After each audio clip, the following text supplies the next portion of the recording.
अब बच्चों interest on debenture का हमने कॉन्सेप्ट समझ लिया बच्चों, उसका एक प्रैक्टिकल क्वेश्चन करते हैं। देखो, times foods limited issue 15,000 10% debenture of ₹100 each on 1 April 2023। ठीक है, टाइम्स लिमिटेड ने कितने डिबेंचर इश्यू किए बच्चों? 15,000।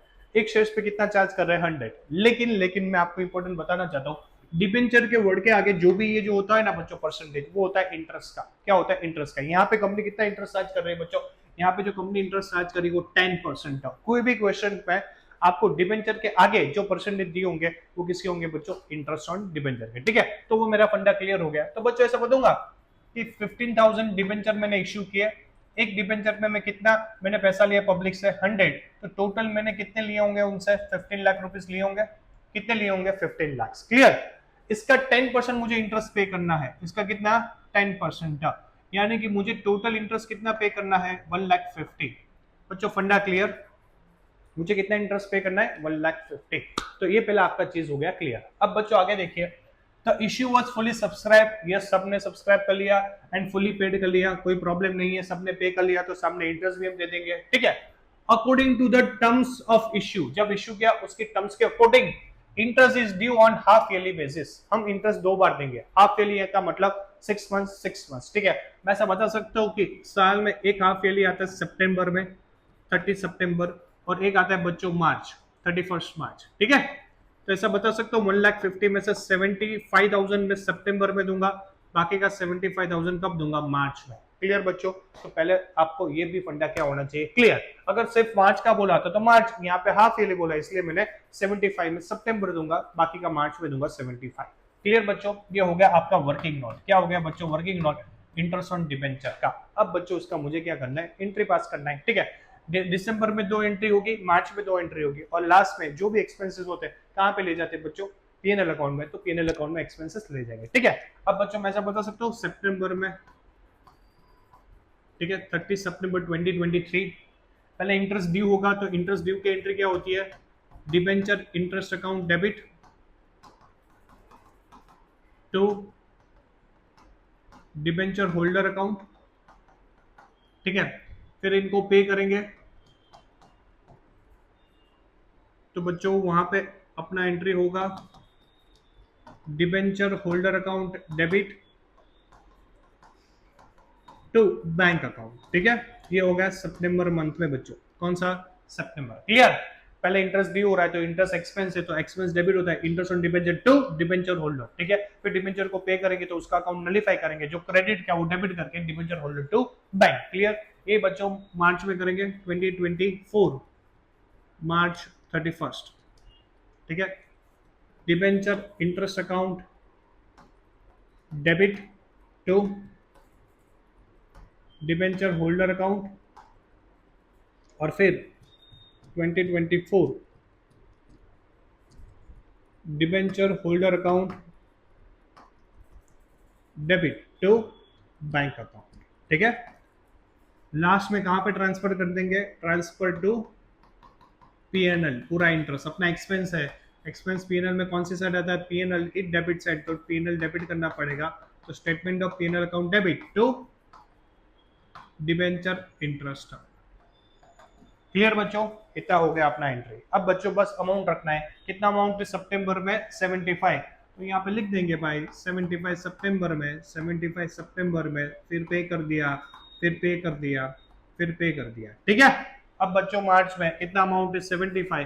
तो भाई मार्च में 75 पे कर दिया, 75 पे कर दिया। ठीक है, ये हो गया 75। क्लियर बच्चों? और लास्ट में टोटल इंटरेस्ट कितना था? 1,50,000। वो कहां पे ले जाएंगे अपन? स्टेटमेंट ऑफ पीएनएल में। तो 1,50,000 ये हो गया बच्चों आपका एंट्री। लेकिन मैं यहाँ पे एक इंपॉर्टेंट नोट बताने वाला हूँ बच्चों, ध्यान से सुनो। यहाँ पे मैंने अज्यूम किया है, क्या अज्यूम किया है? कि ये 31 मार्च का जो इंटरेस्ट है ये मार्च में ही पे कर रहे हैं। मैंने अज्यूमशन किया। यहाँ पे मुझे कंपल्सरी एक नोट्स लिखना पड़ेगा एग्जाम पे। क्या? कि वी आर अज्यूमिंग दैट कि this interest is paid on 31 मार्च 2024। अगर वो मैं अजम्पशन नहीं लिखता हूं तो ये एंट्री नहीं आती है। ठीक है, तो याद रखना आपको कंपलसरी यहाँ पे क्या करना पड़ेगा बच्चों? एक नोट लिखना पड़ेगा कि मैं अज्यूम कर रहा हूँ कि मैं 31 मार्च 2024 को इंटरेस्ट पे कर रहा हूँ। ठीक है, ये एंट्री नहीं कर रहे हो तो भी आपको एक एंट्री करना पड़ेगा कि we are not assuming that भाई हम अज्यूम करें कि हम 31 मार्च 2024 को इंटरेस्ट नहीं पे कर रहे, ठीक है। तो अगर कर रहे हो तो भी एंट्री लिखना है, नोट्स लिखना है, नहीं कर रहे हो तो भी बच्चों क्या करना है, नोट अकाउंट लिखना पड़ेगा, ठीक है। तो बच्चों लिखना नहीं लिखना वो आपकी मर्जी है, लेकिन मैंने आपको बता दिया, ठीक है। 4 एंट्री करते हो तो भी लिख लो, नहीं लिख रहे हो तो भी लिख लो, डन। तो बच्चों ये अपना कौन सा कॉन्सेप्ट हो गया, इंटरेस्ट ऑन डिबेंचर का। अब बच्चों प्रो रेटा का कंसेप्ट क्लियर, इसके बाद बच्चों उसका प्रैक्टिकल क्वेश्चन करते हैं। बच्चों पहले क्वेश्चन रीड कीजिए। Pental limited invited application for 4000 8% debenture of ₹1000 each issued debenture. उसका मतलब ये हुआ बच्चों कि यहां पे मैं लिख देता हूं एप्लीकेशन एंड इश्यू। इश्यू का मतलब इनवाइट, हमने कितना इनवाइट किया 4000 डिबेंचर देने के लिए, और एक डिबेंचर पे फेस वैल्यू कितना है 1000, कितना है बच्चों 1000, क्लियर इतना। अब बच्चों आगे देखिए, एप्लीकेशन में रिसीव्ड 6000 डिबेंचर, हमें एप्लीकेशन कितना मिला 6000 डिबेंचर का। उसका मतलब ये हो बच्चों डिबेंचर मुझे कितना पब्लिक को मैंने इनवाइट किया 4000 कि आप मेरी कंपनी के 4000 डिबेंचर परचेस कीजिए, लेकिन उन्होंने कितना अप्लाइड किया 6000, तो इसको बोलते हैं ओवर सब्सक्रिप्शन। क्या बोलते हैं ओवर सब्सक्रिप्शन। अब कंपनी के लिए प्रॉब्लम हो गई, थे 4000 लेकिन देने कितने हैं 6000, ठीक है। अब बच्चों आगे देखिए, पहला इन्होंने बोला है refuse allotment to applicant for 1200 debenture, full allotment for 400 debenture, remaining debenture on pro rata basis। इन्होंने बोला है कि कुछ को हम रिजेक्ट कर रहे हैं, ठीक है, कुछ को हम प्रो रेटा पे दे रहे हैं और कुछ को हम फुल अलॉटमेंट कर रहे हैं, ठीक है। तो बच्चों उससे अभी रीड नहीं करना, हमें तो क्या बनाएंगे उसका स्टेटमेंट से हम क्लियर करेंगे, ठीक है बच्चों। आगे देखिए, generalize about entries if application 200, application पे 200 है, अलॉटमेंट पे 300 है एंड फर्स्ट एंड फाइनल पे कितने बच्चों 500। तो यहाँ पे लिख दूंगा application allotment first and final, ठीक है।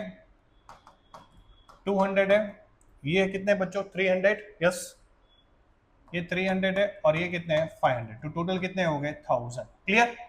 अब बच्चों मुझे यहाँ पे प्रो रेटा का कॉन्सेप्ट कंपलसरी क्या करना पड़ेगा अप्लाई, क्यों, क्योंकि यहाँ पे वर्ड मेंशन था, क्या मैं था प्रो रेटा। मैं इसका बच्चों स्टेटमेंट बना दूं, यहाँ पे स्टेटमेंट यहाँ पे प्रो रेटा का बना देता हूँ, प्रो रेटा स्टेटमेंट है, ठीक है। ये स्टेटमेंट में बच्चों यहाँ पे लिख देता हूँ एप्लीकेशन, कुछ उसमें अलॉट होंगे, कुछ एक्सेस में जाएंगे, कुछ एप्लीकेशन मनी,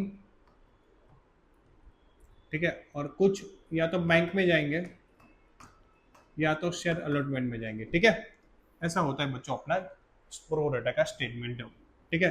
अब मेरा रूल क्या है बच्चों, मेरा सबसे पहला रूल है ना, आप ये लिख दो एप्लीकेशन, टोटल एप्लीकेशन कितनी थी 6000, ठीक है, और आप इशू कितना करना चाहते हो, मींस अलॉट कितना करना चाहते हो 4000। तो मैंने पहले इतना लिख लिया, मैं अप्लाइड 6000 किया लेकिन अलॉट कितने करने हैं मुझे 4000, तो पहले मैंने बच्चों ग्रांड टोटल लिख लिया, ठीक है। अब बच्चों यहाँ पे अब ये लाइन पढ़ो, अब आपको समझ में आएगा। रिफ्यूज अलॉटमेंट टू एप्लीकेंट 1200 वाले को मना कर दिया, क्या कर दिया मना, कि आपको हम सस्ते देंगे। तो उसका मतलब बच्चों क्या हुआ पता है, कि जिसने 1200 अप्लाई किया ना उसको मैंने 0 दे दिया, अलॉटमेंट 0 कर दिया, तो 1200 बचे, एप्लीकेशन के कितने मनी बच्चों 200, तो लॉजिकली 1200 इंटू 200, तो इतने पैसे उनको मुझे क्या करने पड़ेंगे बच्चों वापस देने पड़ेंगे, क्योंकि ये रिजेक्टेड है और रिजेक्टेड मनी ऑलवेज कहाँ पे जाते हैं बच्चों बैंक पे, कहाँ पे जाते हैं बैंक पे। तो ऐसा बोलूंगा ये पैसे बैंक में चले जाएंगे, रिजेक्टेड वाले मनी कहाँ पे चले जाते हैं बच्चों बैंक पे। तो 240 मुझे वापस करने पड़ेंगे उनको, क्योंकि मैंने उनको मना कर दिया, लेकिन वो बोल रहे कि भाई एप्लीकेशन के टाइम पे हमने 200 जो पे किया था वो वापस कर दो, वापस कर दिया, क्लियर। अब बच्चों आगे की लाइन पढ़िए, full allotment on applicant for 400 debenture, 400 वाले को पूरे दे दिए पूरा, कि भाई आपको हम पूरा देंगे, आप टेंशन मत लो। यानी कि जिसने 400 अप्लाई किए उसको 400 दिए, तो बचे 0 0 0, ठीक है, क्लियर। इसका कोई अकाउंट बाकी नहीं है। लेकिन बच्चों ये फाइनल वाला उसका देखिए, remaining debenture on pro rata basis to other applicant. Remaining का मतलब बच्चों यहाँ पे देखिए 6000 में से 1200 क्या कर दिए रिजेक्ट, 400 को पूरे दिए, तो 6000 में से बच्चों 600 जाएंगे, तो कितने बचेंगे 4400 रिमेनिंग एप्लीकेंट। ये रिमेनिंग एप्लीकेंट को हमें कौन से बेसिस पे देना है बच्चों प्रो रेटा, यानी कि 4000 में से 400 क्या कर दिए फुल अलॉट कर दिए, तो बाकी कितने रहे 3600, ठीक है। इसका मतलब जिसने 4400 हमसे मांगा उसको कितना दिया बच्चों 3600, तो बाकी उन्होंने एक्स्ट्रा कितने शेयर्स पे पेमेंट किया है 800 शेयर्स पे उन्होंने एक्स्ट्रा पेमेंट किया, कितना किया है 200, तो बाकी का 1,60,000 हम उनको वापस नहीं देंगे, लेकिन शेयर अलॉटमेंट के टाइम पे क्या कर देंगे एडजस्ट कर देंगे। ठीक है, क्या कर देंगे, शेयर अलॉटमेंट के टाइम पे एडजस्ट। क्लियर बच्चों, बस आपको कॉन्सेप्ट समझ में आनी चाहिए कि 400 है उसको फुल अलॉट किए, ये 1200 को हमने रिजेक्ट कर दिए, मना कर दिया, तो वो बैंक में चले गए, और बाकी एप्लीकेंट थे उनको जो भी प्रोपोर्शन बचा वो प्रोपोर्शन में प्रो रेटा बेसिस पे दे दिए, लेकिन उनको वापस नहीं करेंगे, कहां पे एडजस्ट करेंगे, शेयर अलॉटमेंट में। ठीक है, तो बच्चों ये कौन सी कॉन्सेप्ट हो गई अपनी प्रो रेटा की। अब जनरल एंट्रीज करनी है बच्चों, इसकी 2 एंट्री, इसकी 2 और इसकी 2, टोटल कितनी एंट्री करनी है बच्चों, अपने को 6 एंट्री पास करनी है। तो बच्चों पहले यहाँ पे एंट्री कर ले, मैं फॉर्मेट नहीं बना रहा हूँ, फॉर्मेट आपको बच्चों अपने हिसाब से करना, मेरे पास जगह नहीं है। ठीक है, तो मैं डायरेक्टली एंट्री लिख रहा हूँ बच्चों।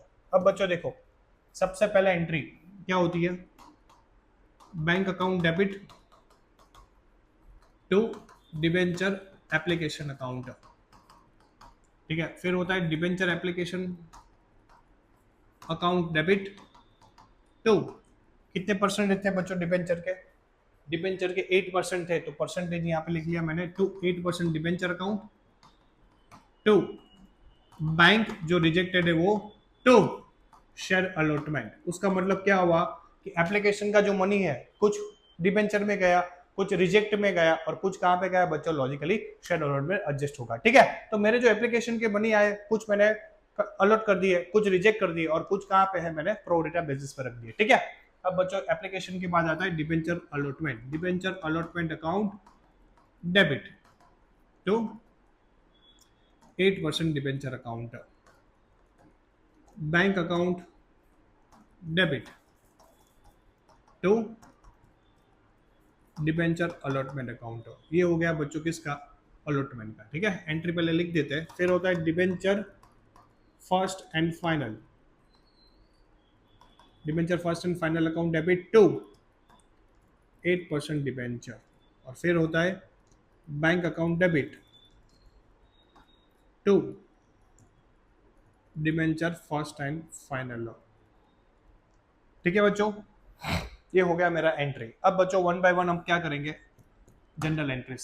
पहली एंट्री में बच्चों सबसे पहले कितना अमाउंट है, 200। ठीक है, और कौन सा है, 6000 एप्लीकेशन। तो पहले मैं 6000 एप्लीकेशन के मनी, और अमाउंट कितना एप्लीकेशन का 200, तो 6000 इंटू 200 कीजिए बच्चों, तो आपका आएगा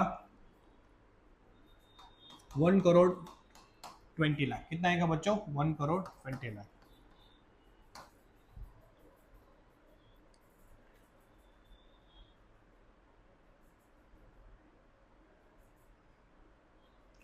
तो बच्चों आपका कितना आएगा, 12 लाख आएगा, और 12 लाख।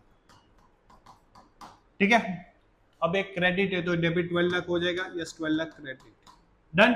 अब बच्चों बैंक में कितना था, रिजेक्टेड 2,40,000, तो ऐसा बोलूंगा एप्लीकेशन के कुछ मनी रिजेक्ट में डाल दिए।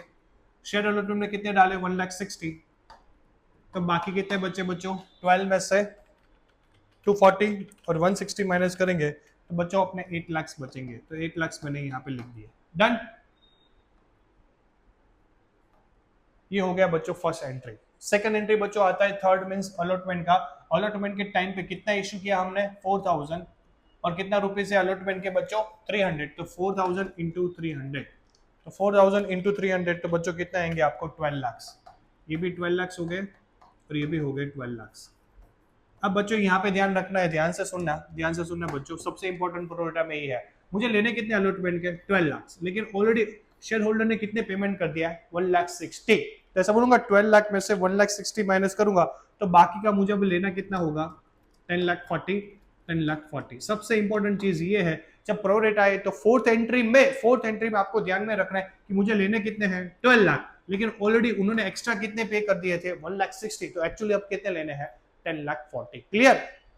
तो बच्चों ये कौन सा कॉन्सेप्ट हो गया अपना प्रो रेटा का। एंड फर्स्ट एंड फाइनल बच्चों, तो फर्स्ट एंड फाइनल में कितने हैं, 500, और इश्यू कितने की है, तो 4000 इंटू 500, तो ऐसा बोलूंगा 4000 इंटू 500 करेंगे तो 20 लाख आएगा। ये हो गया 20 लाख, ये हो गया 20 लाख, और ये हो गया 20 लाख, और ये हो गया 20 लाख।